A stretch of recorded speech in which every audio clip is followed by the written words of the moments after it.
Assalamualaikum warahmatullahi wabarakatuh. Salam sejahtera bagi kita semua. Perkenalkan, nama saya Felicia Michelle Karen dengan nomor NPM 6011210057. Hari ini saya akan memaparkan terkait penelitian saya dengan judul Gambaran Resiliensi pada Emerging Adulthood yang mengalami Broken Home. Berikut presentasi.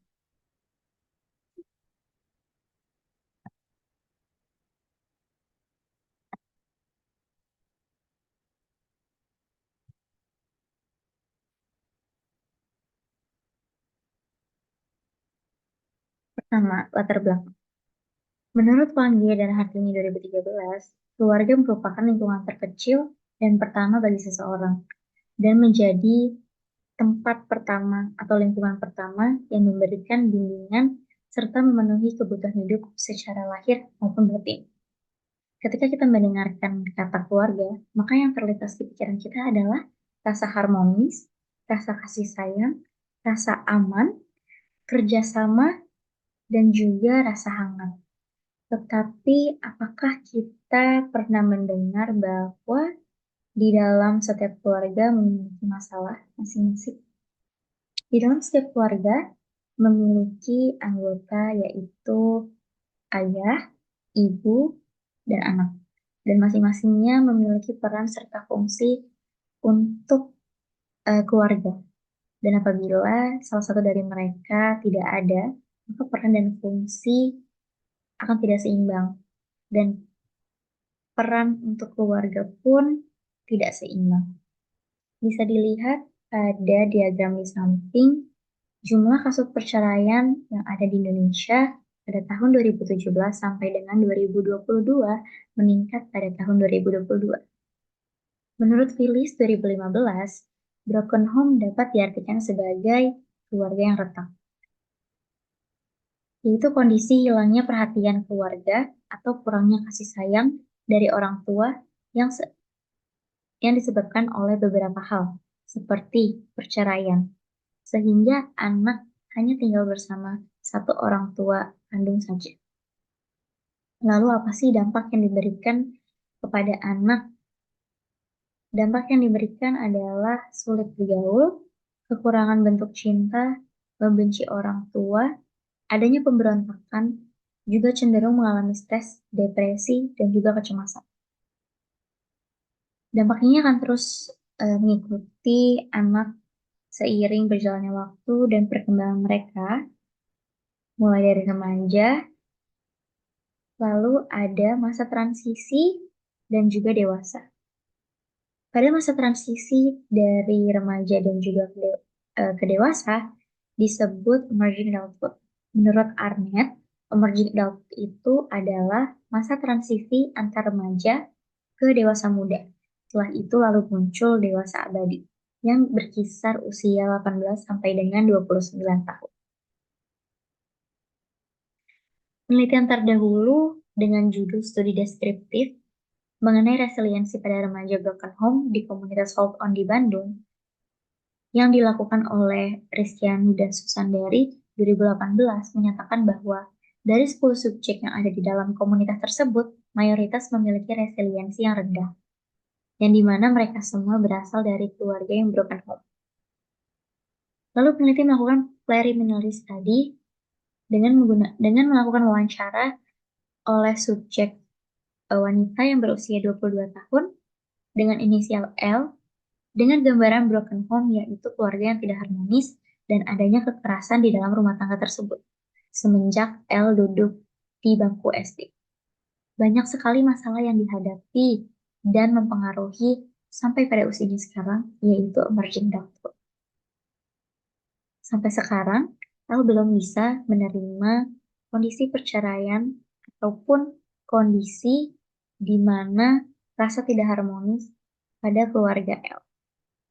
Lalu muncullah pertanyaan penelitian pada penelitian ini, yaitu bagaimana gambaran resiliensi pada emerging adulthood yang mengalami broken.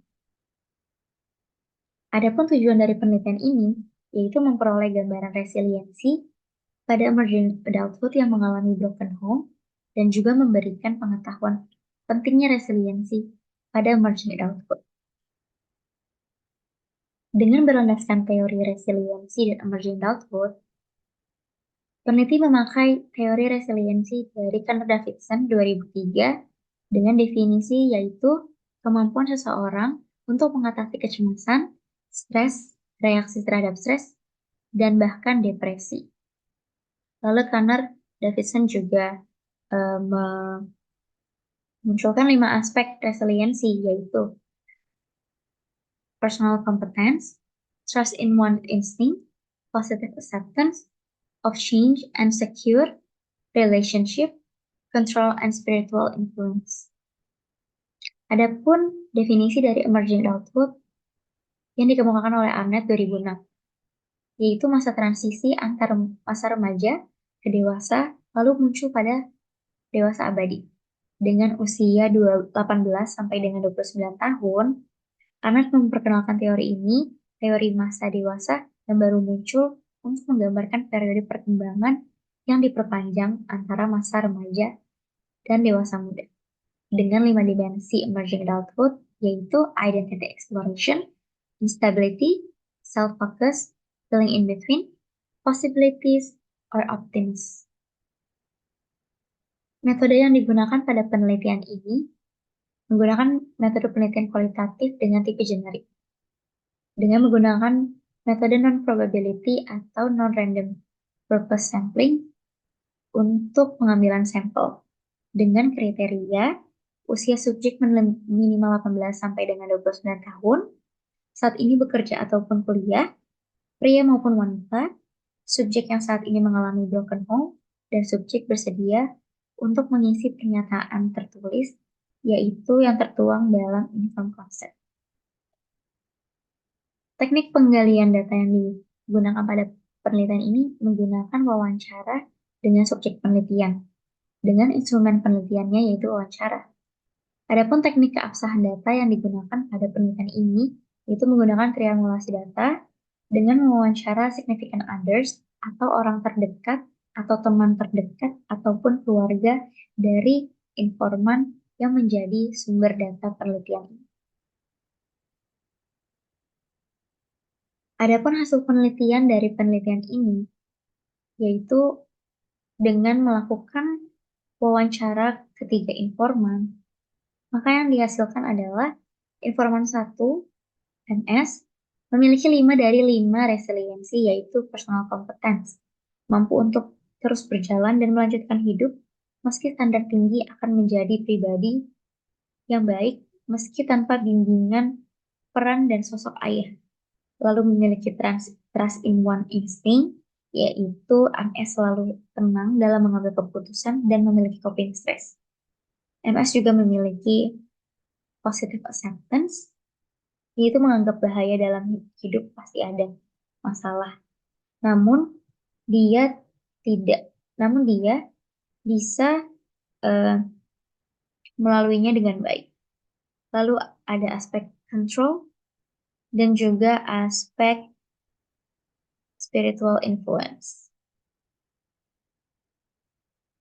Pada informan 2, yaitu VN memiliki 5 dari 5 aspek resiliensi juga, yaitu ada personal competence, trust in one instinct,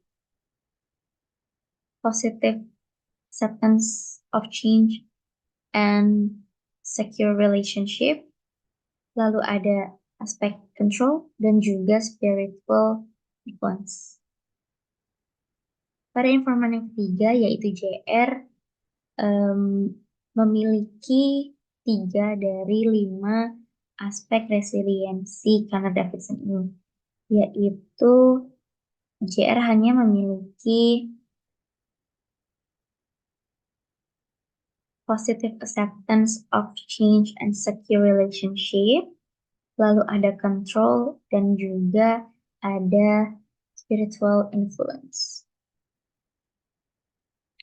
Adapun kesimpulan dari penelitian ini yaitu penelitian yang dilakukan oleh ketiga informan yaitu MS, VN, dan JR ditemukan bahwa komponen utama dalam resiliensi adalah sebagai berikut. Yang pertama, personal competence. Yang kedua, trust in one instinct. Lalu ada positive acceptance of change and secure relationship. Dan yang keempat ada control. Dan yang kelima adalah spiritual influence.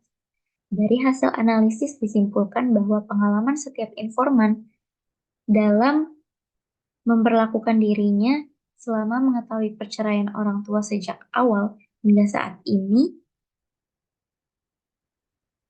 hingga saat ini telah melewati dimensi untuk resiliensi dengan gambaran perilaku yang bersifat positif maupun negatif. Meskipun ada ditemukan perilaku yang negatif dan yang disebabkan oleh perceraian orang tua masing-masing, informan selalu berupaya untuk melakukan yang terbaik ke arah yang lebih positif. Mengacu pada Karner and Davidson 2003, bahwa resiliensi adalah kemampuan seseorang untuk mengatasi kecemasan stres, reaksi terhadap stres, bahkan juga depresi, dan perwujudan dari kualitas diri yang dimiliki individu yang dapat memungkinkan individu untuk berkembang dan menghadapi kesulitan. Sekian presentasi dari pemaparan penelitian saya terkait gambaran resiliensi pada emerging adulthood yang mengalami broken home. Kurang lebihnya mohon maaf. Terima kasih. Wassalamualaikum warahmatullahi wabarakatuh. Salam sejahtera bagi kita semua.